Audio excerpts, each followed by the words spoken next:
Hi friends, स्वागत है आपका हमारे इस यूट्यूब चैनल रीड विद गीतिका में।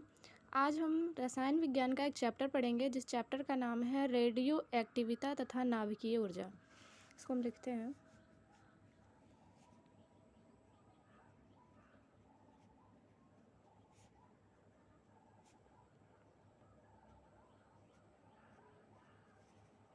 रेडियो एक्टिविता तथा नाभिकीय ऊर्जा। इसको हम इंग्लिश में कहते हैं radio active and nuclear energy.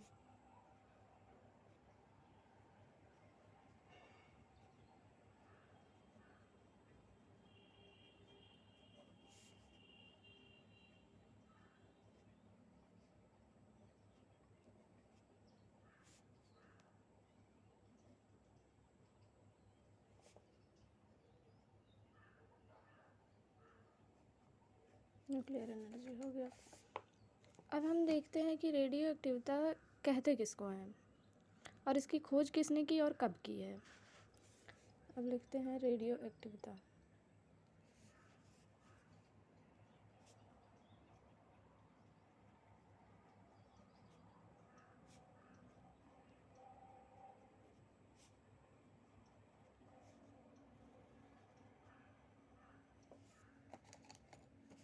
Radio एक्टिविता कहते किसको है?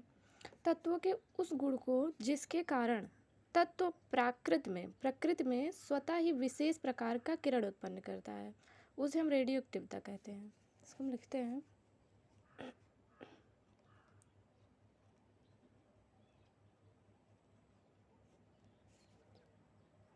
तत्व के उस गुण को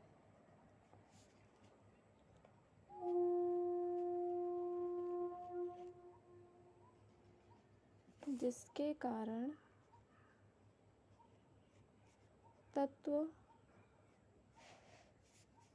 तत्व प्रकृति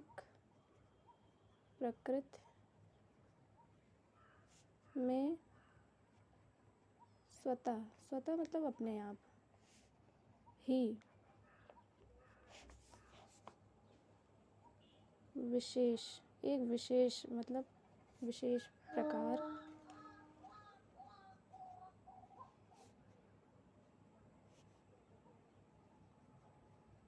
किरणें उत्पन्न करती है,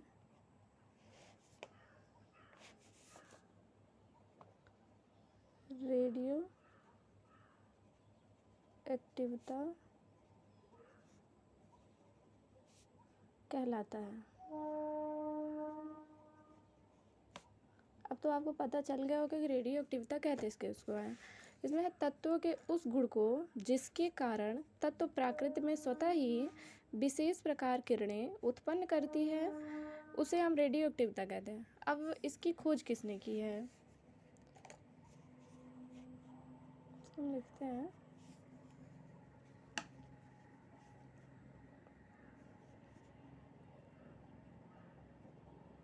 रेडियो एक्टिविता की खोज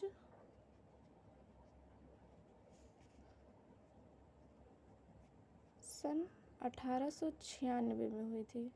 1896 ईस्वी में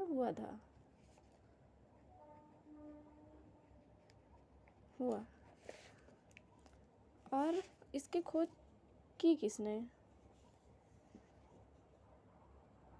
इसकी खोज हेनरी बेकुरल ने की थी। अब ये बताइए कि हेनरी बेकुरल लड़की थे या लड़के थे? हेनरी बेकुरल एक लड़के थे। अब बताते हैं कि ऐसे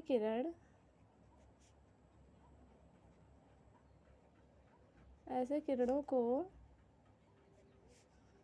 बेकुरल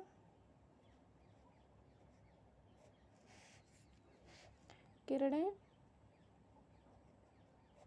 या रेडियो एक्टिविता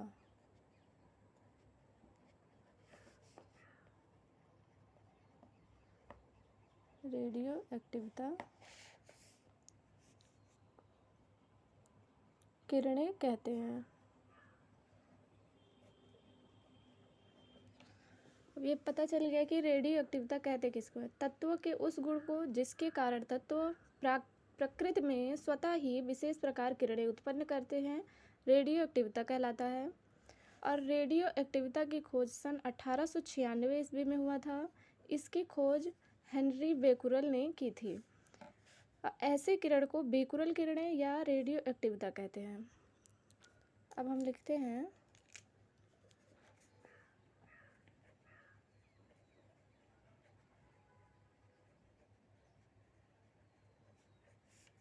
रेडियो एक्टिविता पदार्थ से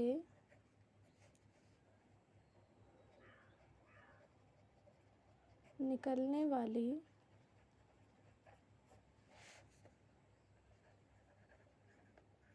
किरणें निम्न 3 प्रकार की होती हैं। अब रेडियो एक्टिविता से जो किरणें निकलती हैं वो 3 प्रकार की होती हैं।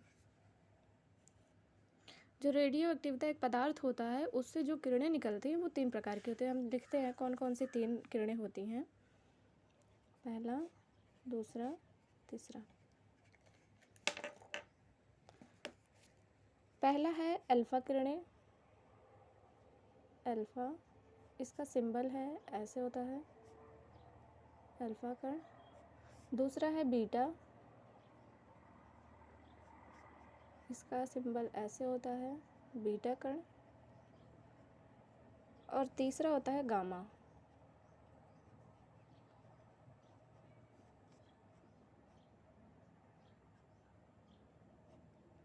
कण। रेडियो एक्टिविटा जो पदार्थ होता है उससे 3 कण निकलती हैं। एक होती है अल्फा, एक होती है बीटा और एक होती है गामा। अब हम इस तीनों के बारे में पढ़ेंगे। इसको कहते किसे हैं। पहला हम लिखेंगे अल्फा।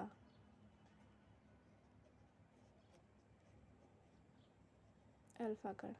इसका हम कुछ पॉइंट्स लिखेंगे। जैसे कि पॉइंट्स हैं, ये किरणें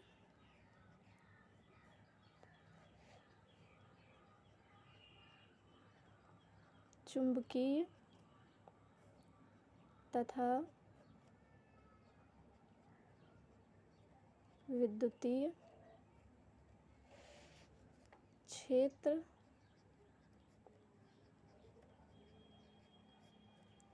दोनों में विक्षेपित होते हैं। इसका एक पॉइंट है कि ये किरणें चुंबकीय तथा विद्युतीय क्षेत्र दोनों में विक्षेपित होते हैं। अब हम और पॉइंट्स लिखते हैं।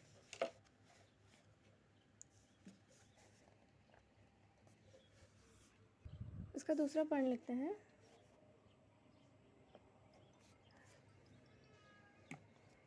इन किरणों के गुण धनावेशित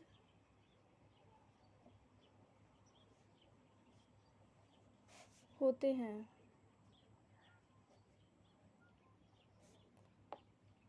इसलिए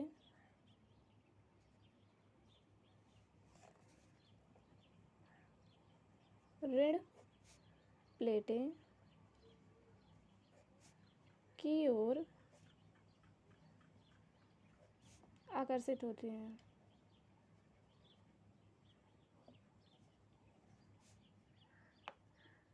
हो जाते हैं।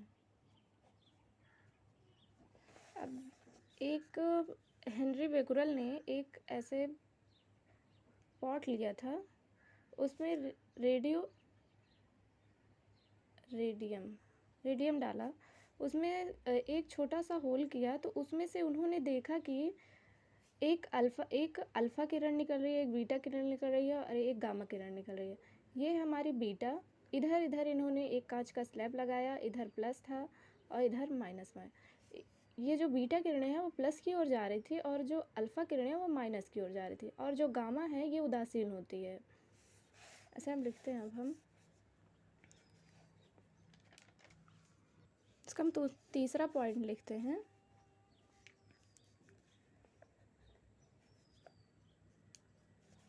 यह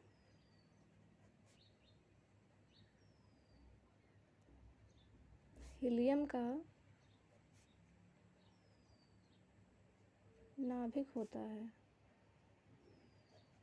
यह हीलियम का नाभिक होता है। इन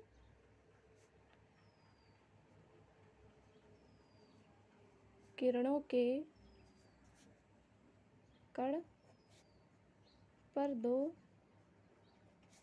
इलेक्ट्रॉन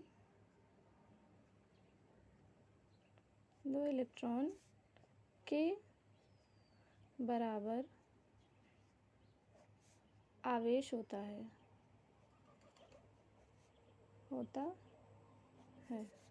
तो तीसरा पॉइंट है हमारा कि यह हीलियम का नाभिक होता है। इन किरणों के कण पर दो इलेक्ट्रॉन पर के बराबर आवेश होता है। अब इसका चौथा पॉइंट लिखते हैं।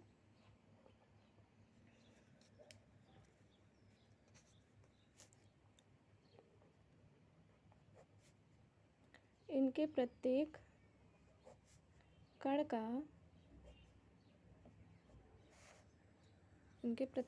का द्रव्यमान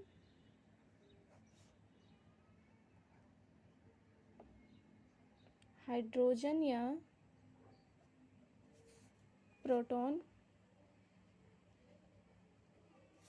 के द्रव्यमान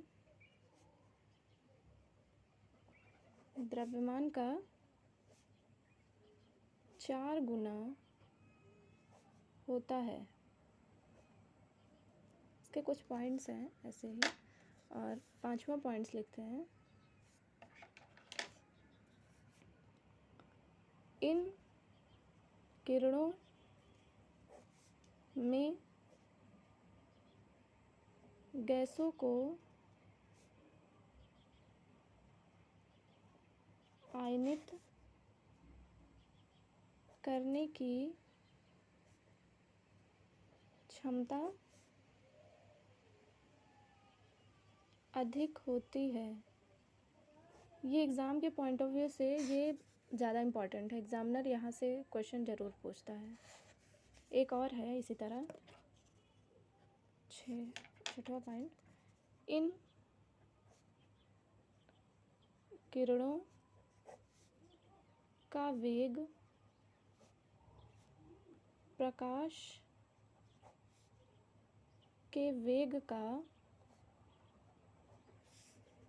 1/10 होती है।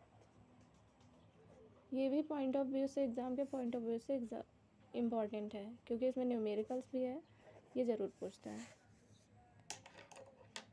इसका 7वां पॉइंट लिखते हैं। जब ये किरणें हीरा या जिंक सल्फाइड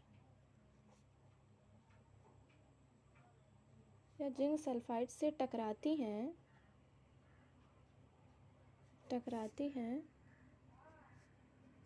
तो प्रदीप्त होती हैं,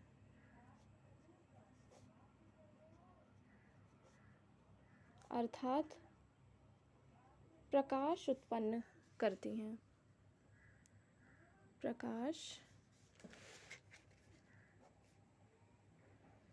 उत्पन्न करती हैं। अब एक पॉइंट और है, हम इसका 8वां पॉइंट लिखते हैं।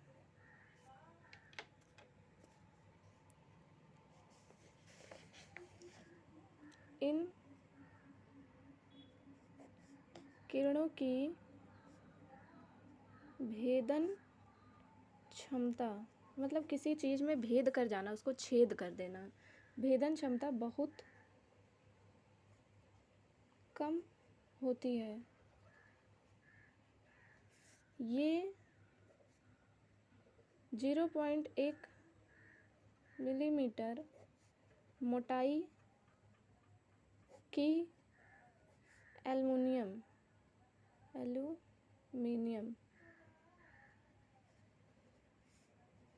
की चादर को भी भेद नहीं पाती हैं, छेद नहीं कर पाती हैं।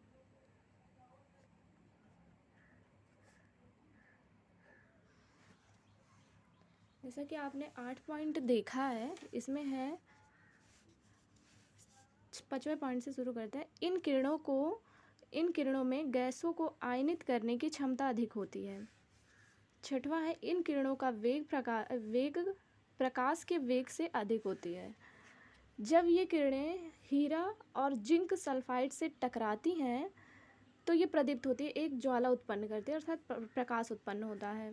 8वां पॉइंट है, इन किरणों की भेदन क्षमता बहुत कम होती है, मतलब किसी भी चीज़ को आर पार कर देना, उसकी क्षमता इन बहुत कम होती है। ये 0.1 मिलीमीटर मोटाई की एल्युमिनियम की चादर को भी नहीं भेद पाती है।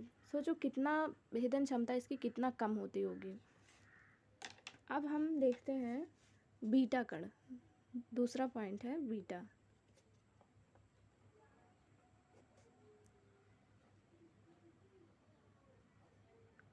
बीटा कण, अब इसका कुछ पॉइंट्स देखते हैं। पहला पॉइंट है,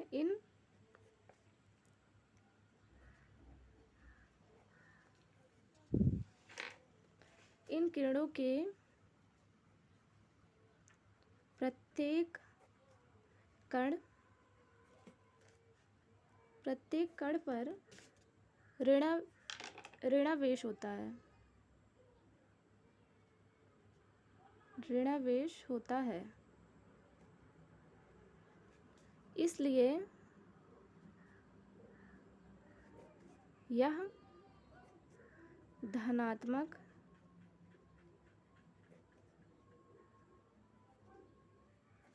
प्लेट की ओर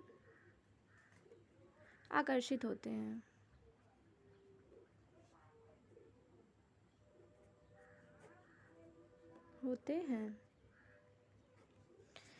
इसका एक पॉइंट है कि इन किरणों के प्रत्येक कण पर ऋणावेश होता है, इसलिए यह धनात्मक प्लेट की ओर आकर्षित होती है। अब इसका हम और पॉइंट्स देखते हैं।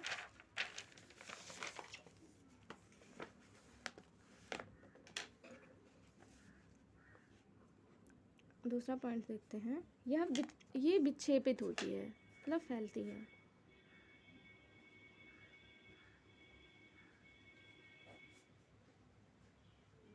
विक्षेपित होती है। अब हम इसका तीसरा पॉइंट देखते हैं। बीटा किरणें इलेक्ट्रॉन से बने होते हैं।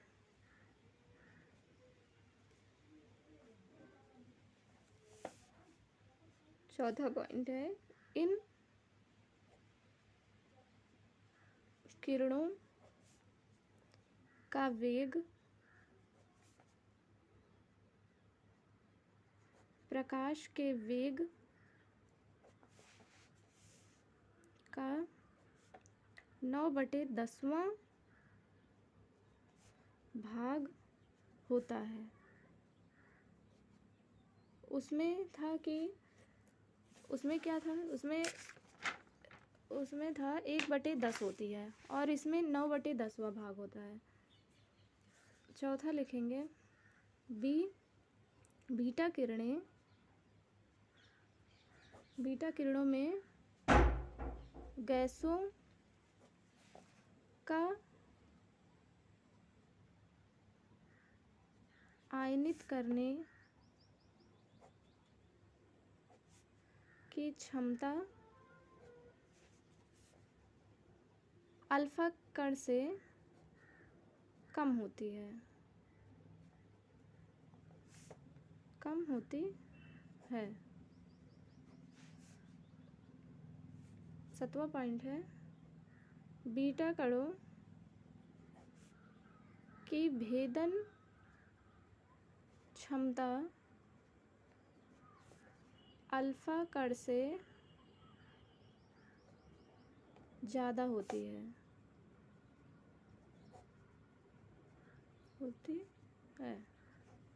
ये हो गया हमारा। ये अब हम इसको पूरा रिवाइज करते हैं एक बार कि बीटा कण ये किरणों के प्रत्येक कण पर ऋणावेशित होता है। इन किरणों के प्रत्येक कण पर ऋणावेशित होता है, क्योंकि ये किरणें जिस तरफ ऋणात्मक है तो ये ऋणात्मक की साइड जाती हैं, इसीलिए इन पर ऋणावेशित होता है, इसलिए यह धनात्मक प्लेट की ओर आकर्षित होती हैं और यह विक्षेपित होती हैं। बीटा किरणें इलेक्ट्रॉन से बने होते हैं और इन किरणों का वेग प्रकाश का वेग से 9/10वां भाग होता है। बीटा किरणों में गैसों का आयनित करने की क्षमता जो होती है वो अल्फा कण से कम होती है और बीटा कणों की भेदन क्षमता अल्फा कण से ज़्यादा होती है।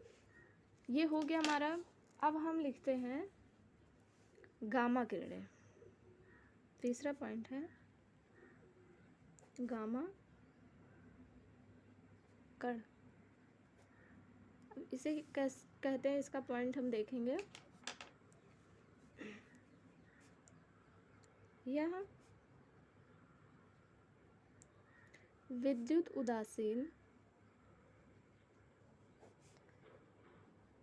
किरणें होती हैं। जैसे कि हमने पहले बताया था कि ये उदासीन होती हैं, ये विद्युत उदासीन होती हैं। दूसरा पॉइंट होते हैं इनकी भेदन क्षमता अल्फा बीटा से बहुत ज़्यादा होती है, बहुत ज़्यादा होती है। यह 30 सेंटीमीटर मोटाई मतलब मोटी चादर को भी भेद सकता है।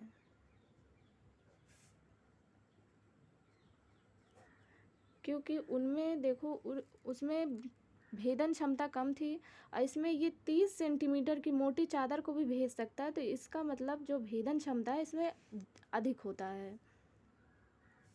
इसका हम लास्ट पॉइंट लिखते हैं। इन किरणों में गैसों को आयनित करने की क्षमता बहुत कम होती है, बहुत कम होती है। इसका एक लास्ट पॉइंट है कि इन किरणों का वेग प्रकाश के वेग का बराबर होता है।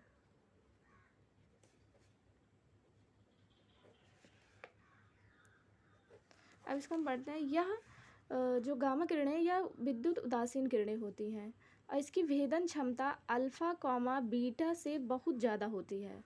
यह 30 सेंटीमीटर मोटी चादर को भी भेद सकता है। इन किरणों में गैसों को आयनित करने की क्षमता बहुत कम होती है और इन किरणों का वेग प्रकाश के वेग के बराबर होता है। ये हमारा हो गया गामा किरणें। हमने गामा किरणें पढ़ा, बीटा किरणें पढ़ा और अल्फ़ा किरणें पढ़ा, और रेडियो एक्टिविटी किसे कहते हैं, इसकी खोज किसने की, ये सब हमने आज पढ़ा। Thank you. अगर वीडियो अच्छा लगा हो तो प्लीज़ वीडियो को लाइक करें और चैनल को सब्सक्राइब करें।